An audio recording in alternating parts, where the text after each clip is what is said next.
Indian Mythology and Western Pop Culture. Part 1. The Marvel of Hindu Gods, from Thor to Shiva. The rich and complex mythology of India has become an increasingly compelling source of inspiration for Western pop culture. The stories of Hindu deities, filled with epic battles, profound spiritual truths, and a vibrant cast of characters, offer a unique narrative palette for creators looking to move beyond the traditional Greco-Roman or Norse pantheons. This borrowing, however, is a double-edged sword, often simplifying deeply sacred concepts for mass consumption, yet simultaneously introducing millions to a spiritual tradition they might otherwise never encounter. Western entertainment has a long history of drawing from non-Western lore, and the Hindu pantheon, with its multi-limbed gods, cosmic avatars, and powerful forces of nature, provides a visually and thematically rich alternative to familiar myths. One of the most immediate and intriguing parallels that Western audiences can grasp is the similarity between the god Thor and the god Shiva. The Marvel Cinematic Universe has made Thor a household name, portraying him as a powerful deity of thunder, wielding his hammer Mjolnir to protect the universe. He is a force of immense, world-shaking power, a protector whose strength is almost beyond measure. This character archetype finds an echo in Shiva, one of the principal deities of Hinduism. Shiva's power is not just about physical strength. He is the destroyer and transformer, the cosmic dancer whose dance, the Tandava, can create or end the universe. The scale of their power is what links them in the Western mind, as both represent fundamental, cataclysmic forces of nature that a hero's journey or a fantasy epic can barely contain. Beyond the direct comparison of powerful deities, the influence of Indian mythology manifests in countless subtle and explicit ways across Western media. The elephant-headed god Ganesha, revered as the remover of obstacles and a symbol of wisdom, has appeared in various forms, from animated films to video game characters, often retaining his iconic form while his profound religious context is reduced to a visual quirk. Similarly, concepts like karma, dharma, and reincarnation have become common plot devices in fantasy and science fiction, shaping character motivations and the very fabric of fictional worlds. These ideas, stripped of their religious and philosophical roots, become tools for storytelling, allowing creators to craft complex narratives of cosmic justice and destiny. However, the primary challenge with this cultural borrowing lies in the inevitable misrepresentation that occurs when ancient, sacred traditions are translated into modern entertainment. A Hindu god or goddess in a movie or a comic book is often stripped of their theological significance and reduced to a powerful being with a set of specific superpowers. The profound spiritual relationships between deities and their devotees, the intricate rituals, and the deep philosophical underpinnings are lost. For example, a character who embodies the destructive power of Kali might be portrayed as a simple villain or anti-hero, with no reference to her role as a fierce mother goddess who destroys evil and ignorance to protect her children.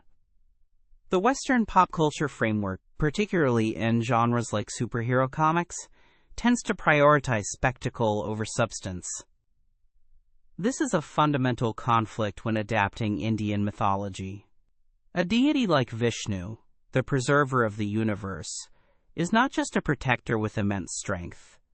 His actions are guided by cosmic law and a deep sense of dharma. Krishna, one of his most beloved avatars, is not merely a powerful warrior, but a divine strategist, a charming prankster, and a profound spiritual teacher. Yet, in a Hollywood script, these complex roles are often flattened into a heroic archetype, a character who saves the day with a flash of power, rather than through wisdom, love, or cosmic balance. Despite these issues, the engagement of Western media with Indian mythology is a testament to the global appeal of these ancient stories. It signifies a growing curiosity about non-Western cultures and provides a starting point for dialogue. When a child sees a version of Hanuman or Shiva on a screen, it can spark an interest that leads them to explore the original myths and their true meaning.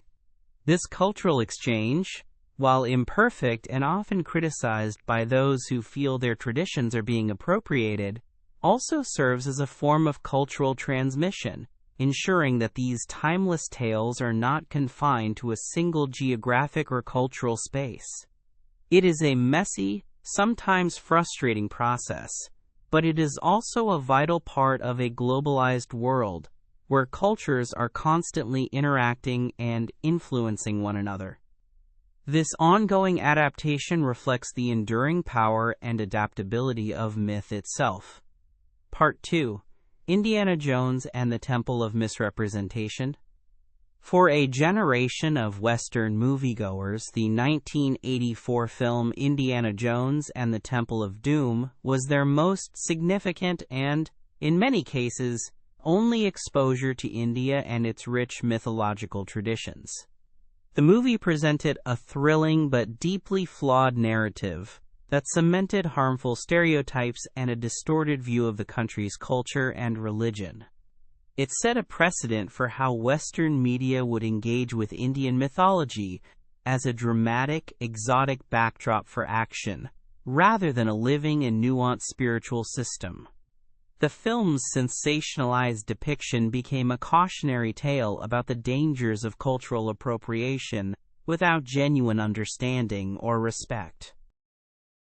The film's central conflict revolves around a fictionalized version of the Thuggee cult, an historical group that was dismantled in the 19th century. In the movie, they are reimagined as a terrifying secret society dedicated to human sacrifice and the enslavement of children in the name of the goddess Kali. This narrative, while serving the purposes of a dark adventure story, fundamentally misrepresents both the historical Thuggee and the Hindu goddess they are said to worship. It transformed a complex, albeit often violent, historical phenomenon into a caricature of pure evil, serving as the perfect antagonist for the heroic Indiana Jones. The portrayal of the goddess Kali is arguably the most egregious example of misrepresentation in the film. She is depicted as a malevolent deity who craves human hearts and demands bloody rituals, a figure of pure villainy. In Hindu theology, Kali is a much more complex and powerful figure. While she is associated with ferocity and destruction, this aspect of her character is meant to signify her role as a destroyer of evil, ignorance, and the ego. Her destructive power is ultimately a liberating force, one that cleanses and transforms. The film stripped this spiritual nuance entirely, reducing her to a simplistic boogeyman, a source of dark magic and primitive terror for the Western protagonist to vanquish. Beyond the religious distortion, the film's depiction of India itself was laden with harmful Orientalist tropes.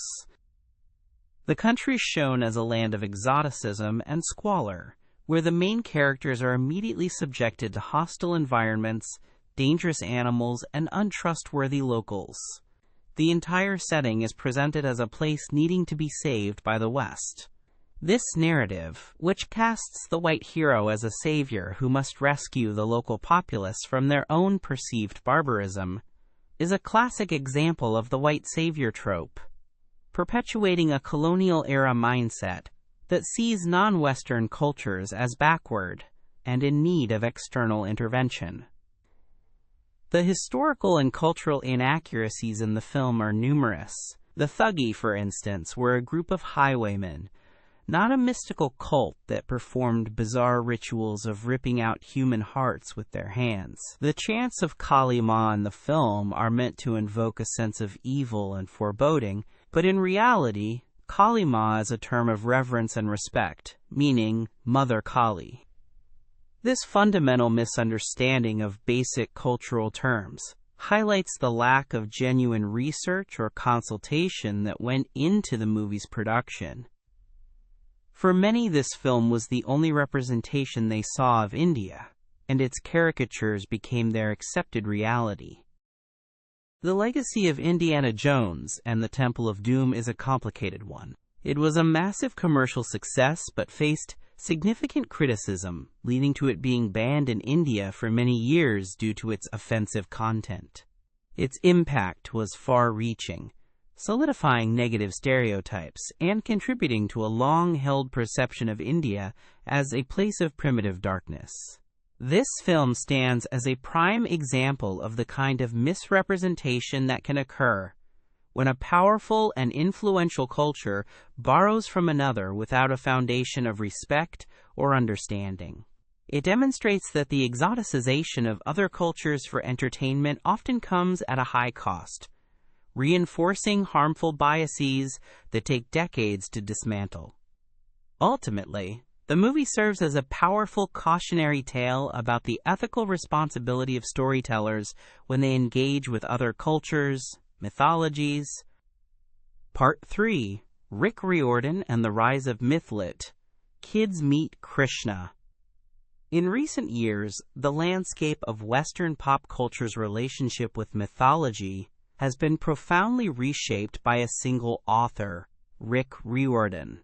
His best-selling Percy Jackson series introduced a new generation of readers to Greek and Roman mythology by placing its heroes in a contemporary setting, a formula that proved to be wildly successful.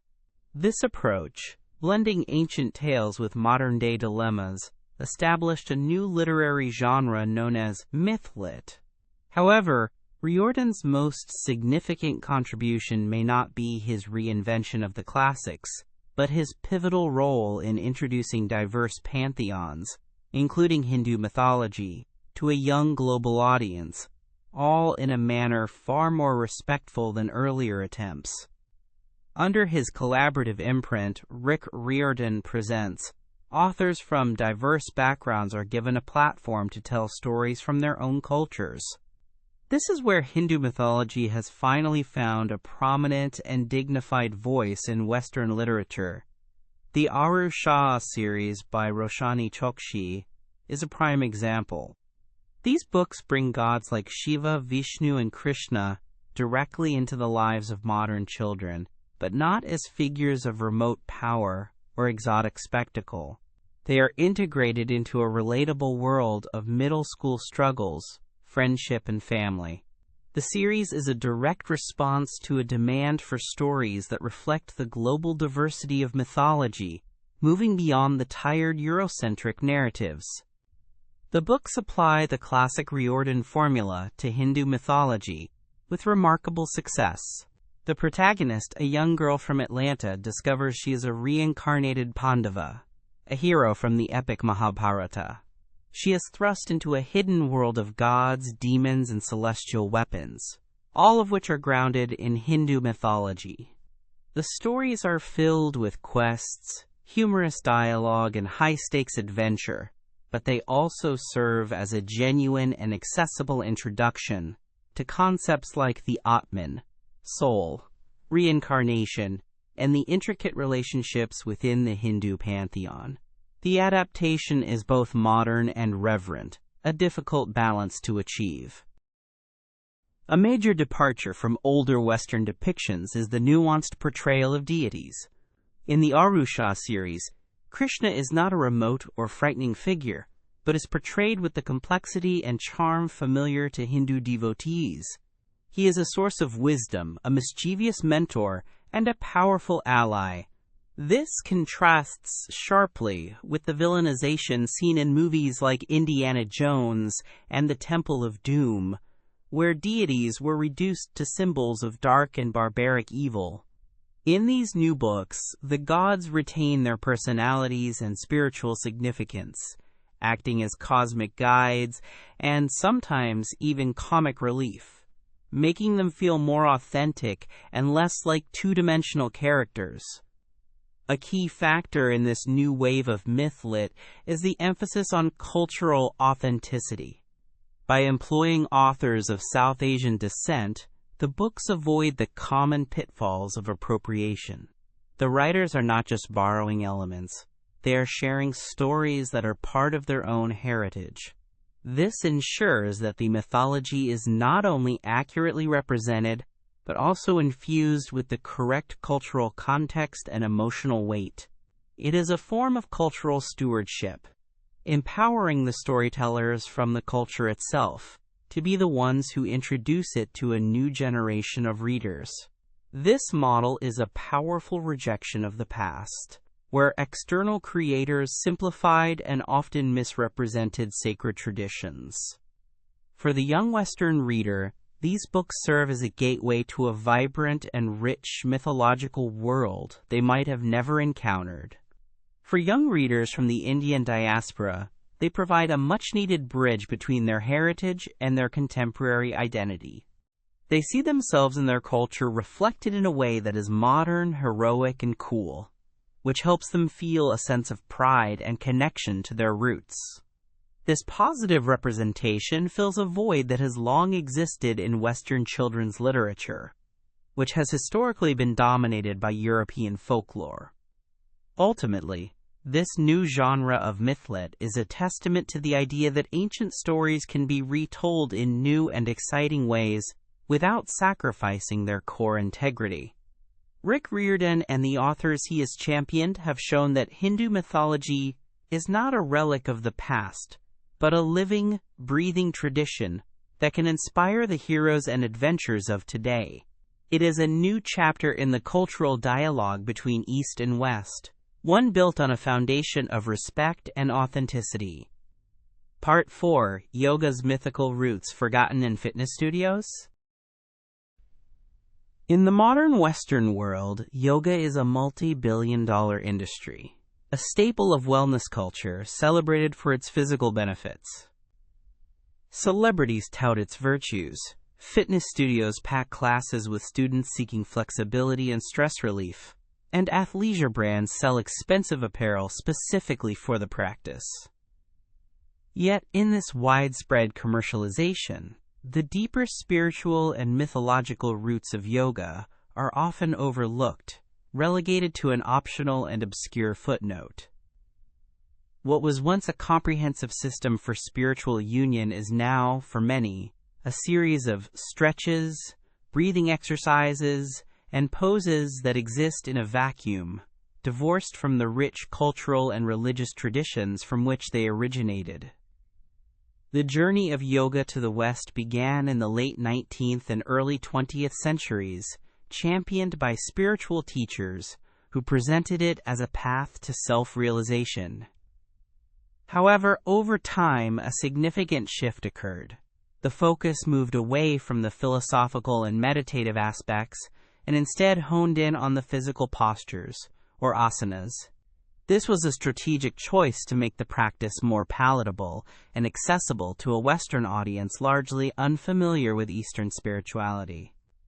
As a result, the asanas, which were traditionally just one of the 8 limbs of yoga, became the entire practice, leaving behind the ethical principles, yamas, personal observances, niyamas, and deeper spiritual goals of the original system. Many of the most common yoga poses have direct links to Hindu mythology and its deities, a connection that is rarely mentioned in a typical studio class. For instance, the popular Virabhadrasana series, or warrior pose, is named after Virabhadra, a powerful warrior created by Lord Shiva.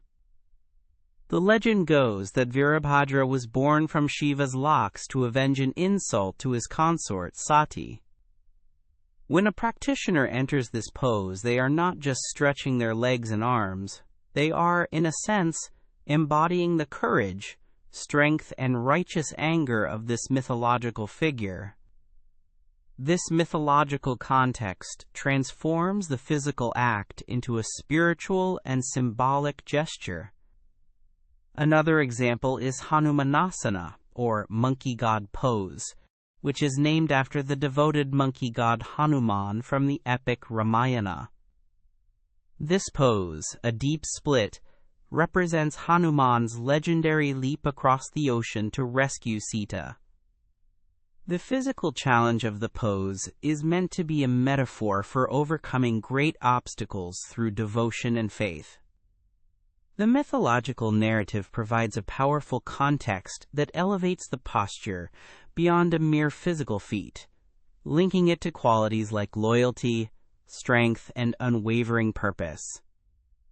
This deep connection between the asana and the myth is the core of the practice's original intention, a union of the body and spirit.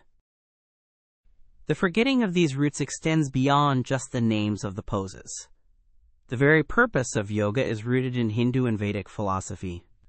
The term yoga itself means to unite or to yoke, symbolizing the union of the individual consciousness, Atman, with the universal consciousness, Brahman.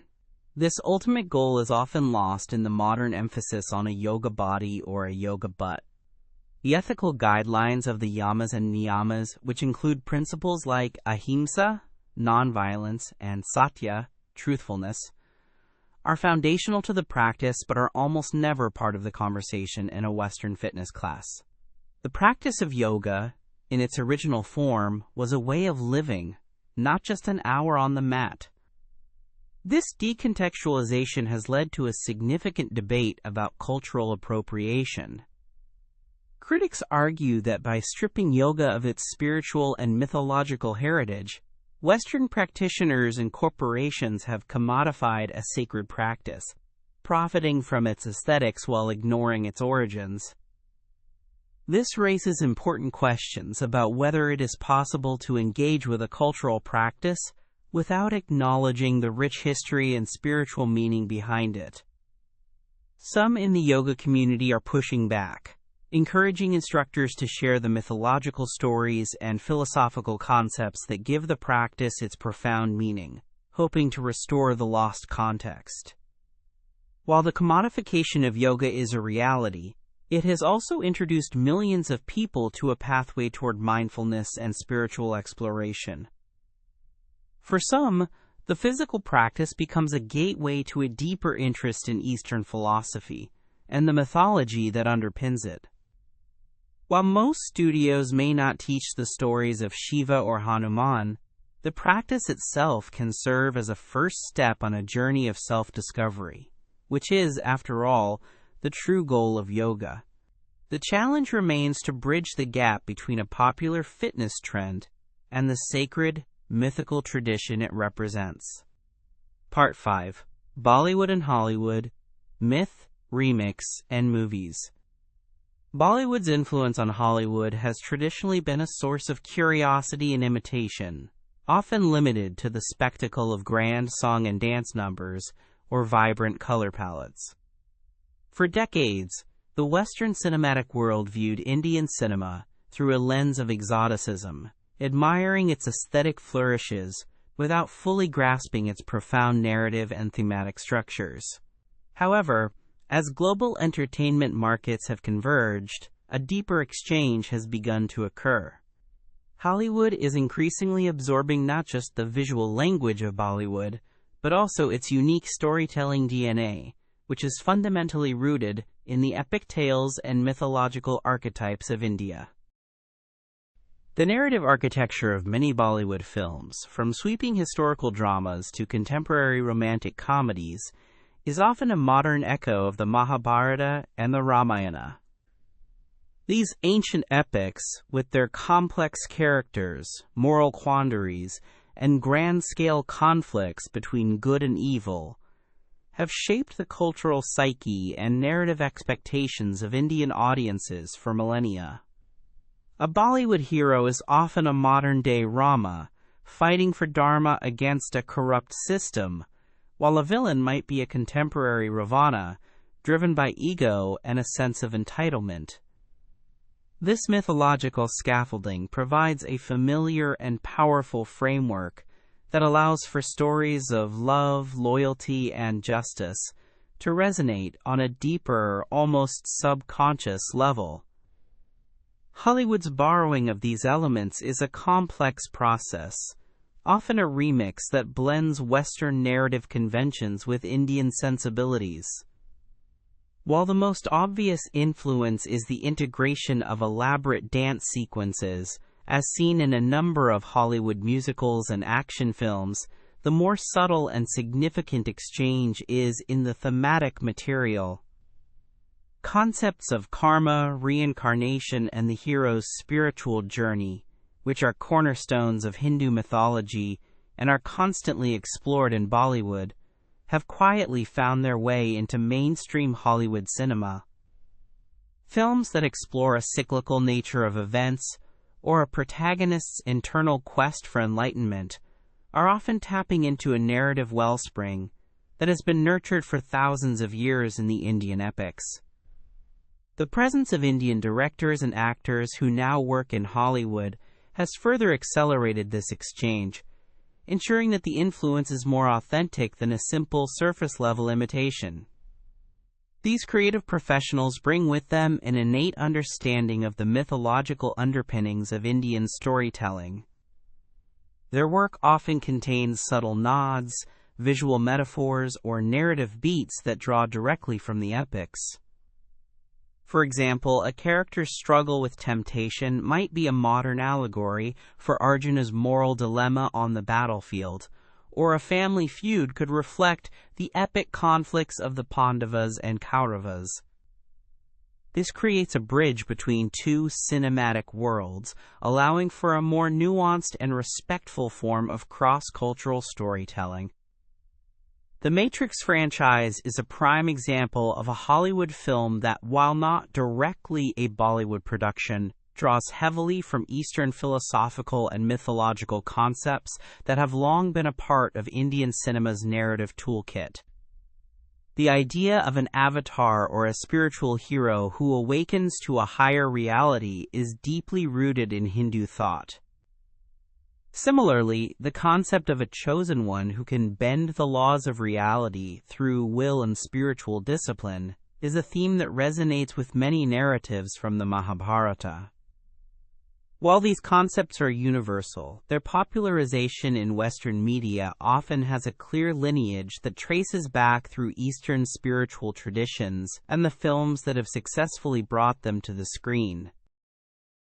While this cultural exchange has led to more inclusive storytelling, it is not without its challenges.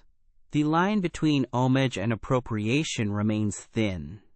Some Hollywood films may cherry-pick the aesthetically pleasing elements without understanding or respecting their deeper cultural significance, leading to a superficial and ultimately hollow imitation. However, when done thoughtfully, this cross-pollination can enrich both cinematic traditions. Hollywood gains a deeper, more sophisticated well of narrative archetypes and philosophical themes to draw from, while Bollywood gains a wider global audience for its storytelling, ensuring that its mythological roots continue to grow and inspire new generations. In the end, the dialogue between Bollywood and Hollywood is moving beyond spectacle and toward a more meaningful and mutually beneficial exchange of ideas, one that is slowly but surely bringing India's mythical heart to the global screen. Part 6: Krishna and Jung, Mythology as Psychology. While much of Western pop culture engages with Indian mythology for its surface-level aesthetics and dramatic narratives, a more profound and intellectual engagement has occurred within the realm of psychology, particularly through the work of Carl Jung. Jung saw in the myths and symbols of the world a window into the human psyche, and he considered the Hindu pantheon, with its rich tapestry of gods and stories, a veritable treasure trove of archetypal imagery.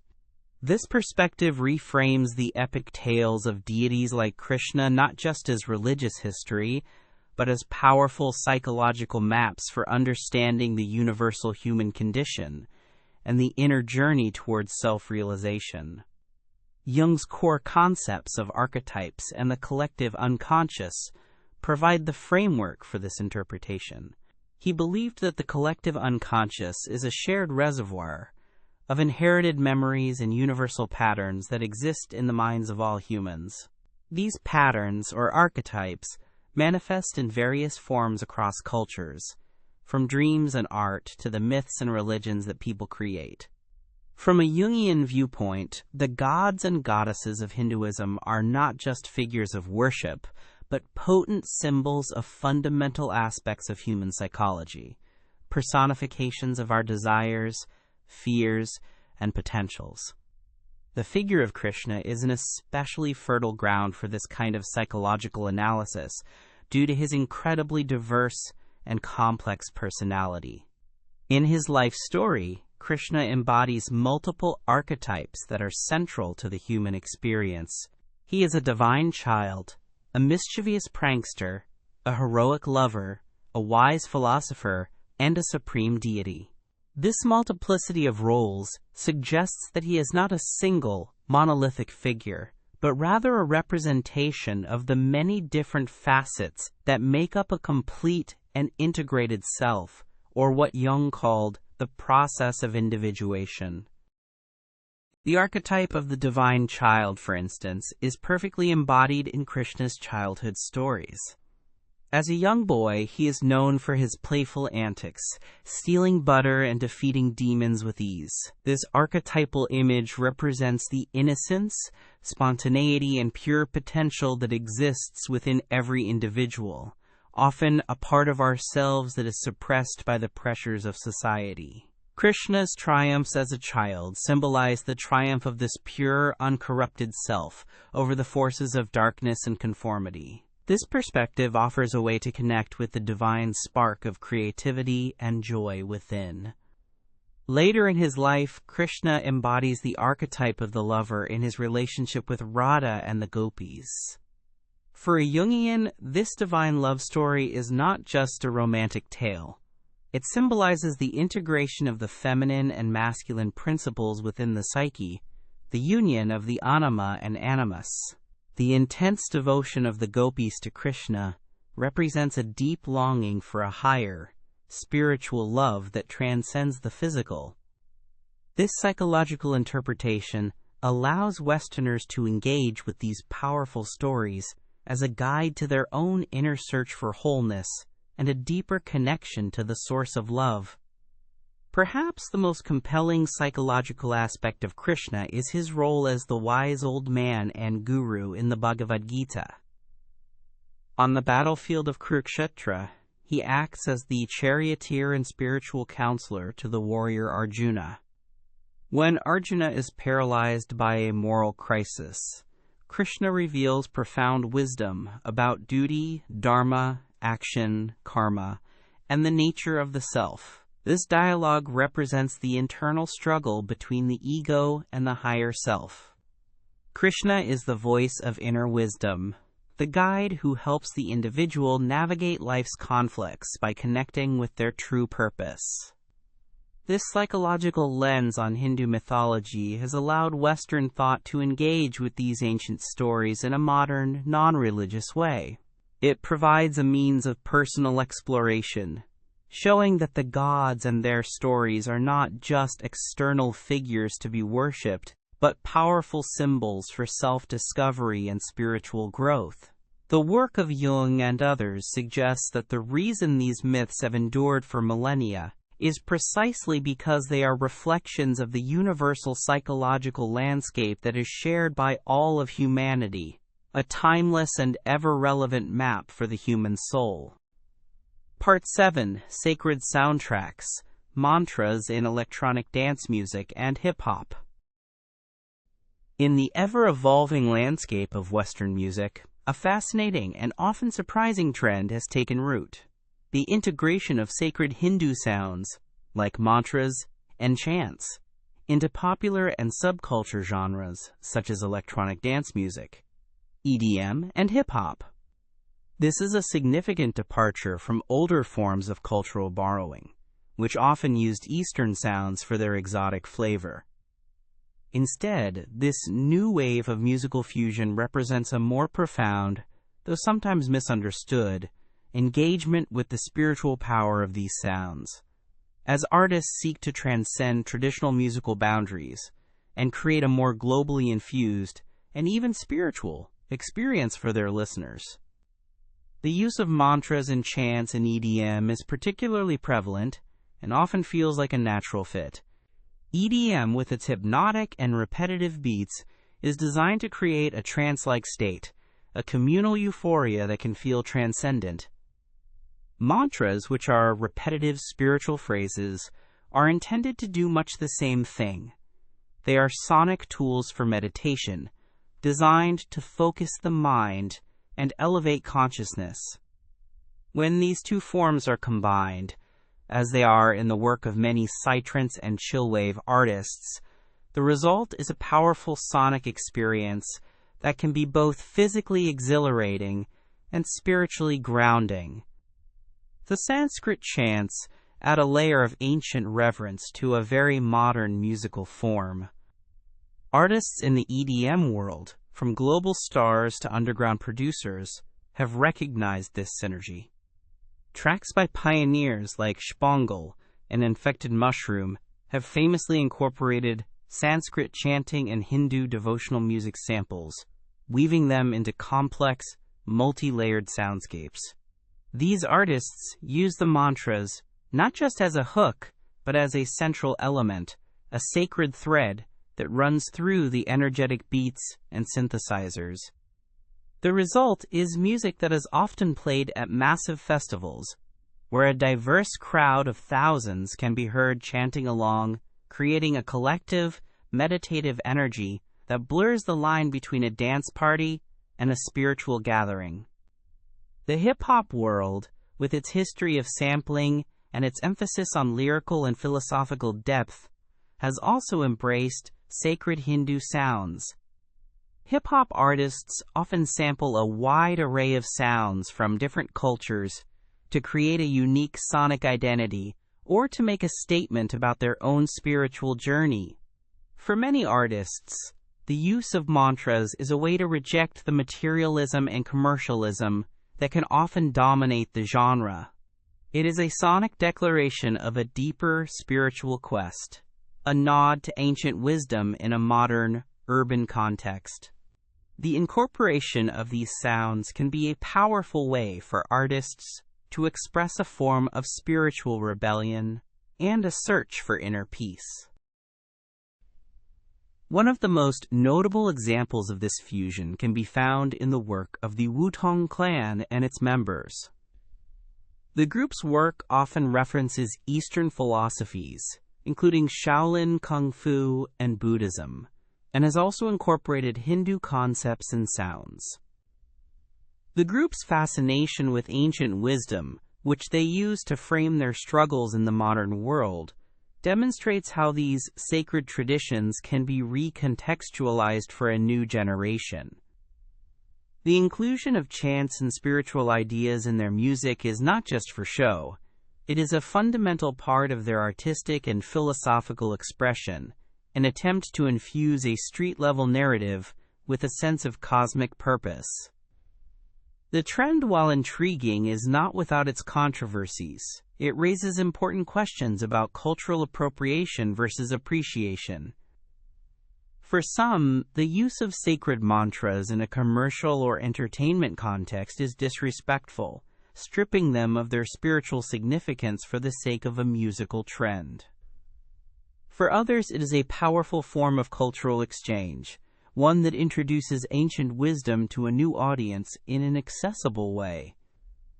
The debate highlights the ongoing challenge of a globalized world, where cultural and spiritual elements are shared, but not always with the reverence and understanding that they deserve. Ultimately, this fusion is a reflection of a broader, more globalized approach to spirituality. As people look for new ways to find meaning and inner peace, ancient sounds are being repurposed and reinterpreted for a modern audience. The sacred is no longer confined to temples and ashrams. It is finding its way into recording studios, on concert stages, and into headphones.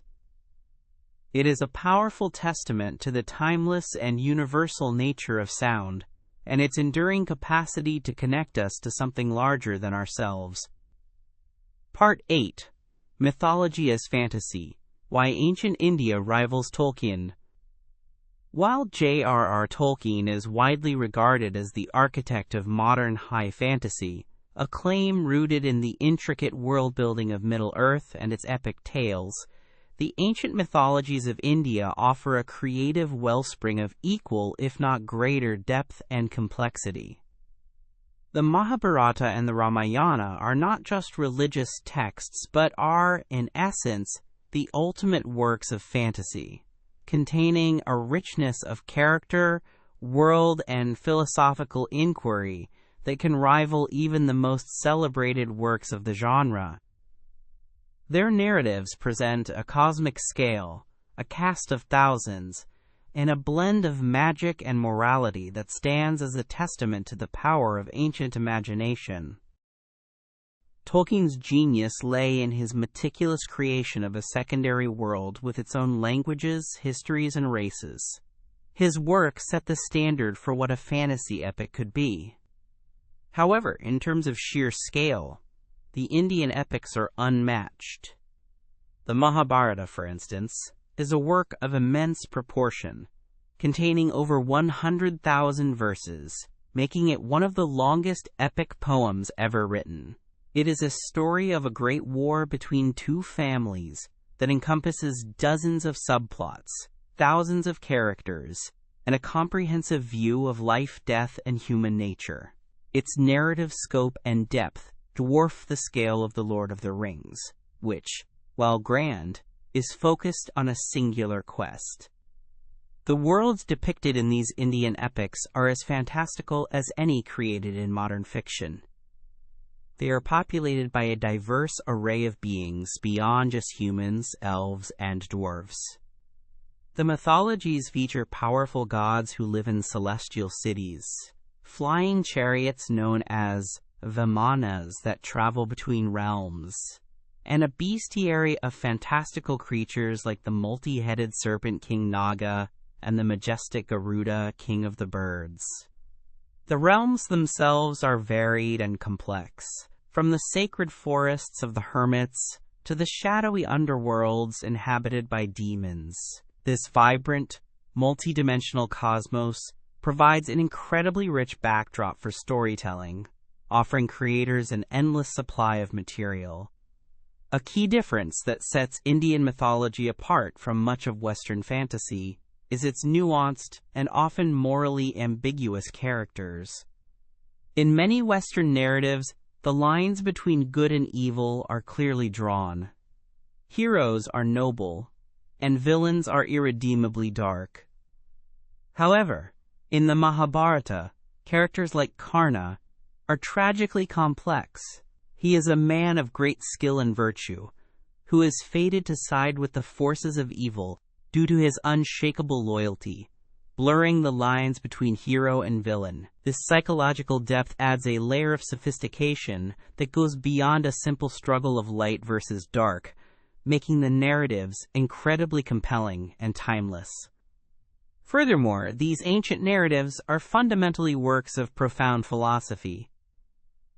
The Bhagavad Gita, a central part of the Mahabharata, is not a side story but a core dialogue that provides deep spiritual guidance.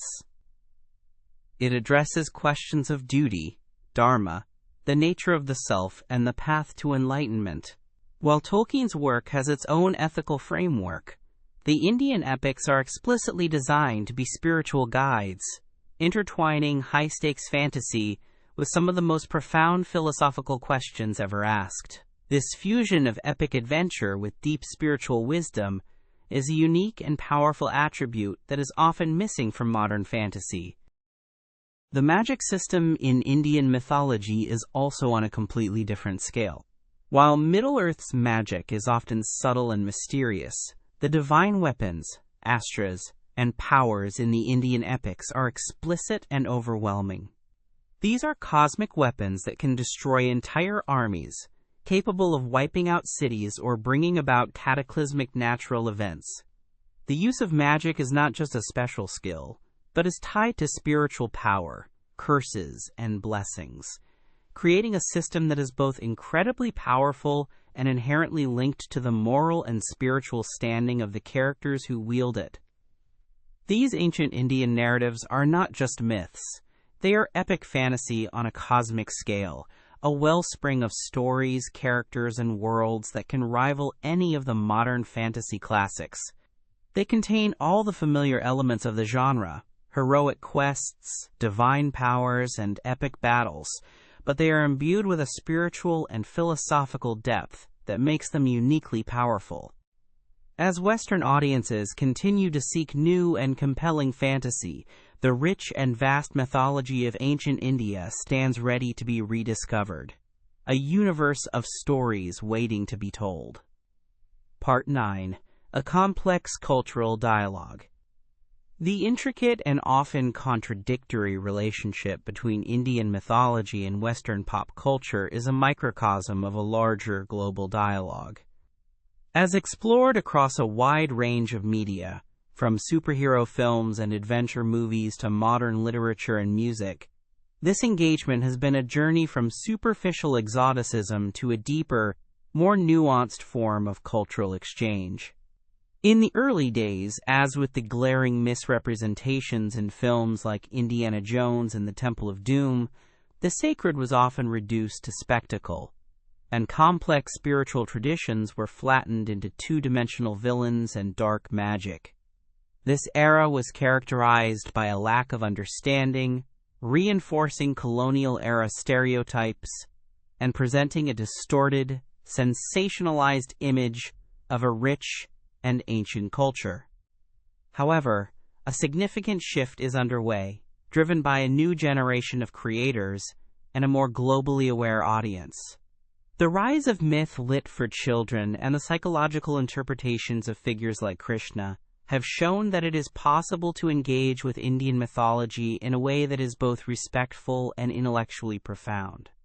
These modern approaches treat the myths not as relics of a distant past, but as living, breathing stories that hold universal truths about human nature and the search for meaning. At the same time, the influence of Bollywood has brought its unique narrative structures, rooted in the epics, into the Hollywood mainstream, demonstrating a more organic and mutually beneficial cinematic dialogue. Yet, this dialogue is not without its challenges. The journey of yoga to the West and the appropriation of sacred mantras in popular music highlight the persistent tension between genuine appreciation and commercial commodification. While these trends have made elements of Indian culture accessible to millions, they have often done so by stripping them of their original spiritual context.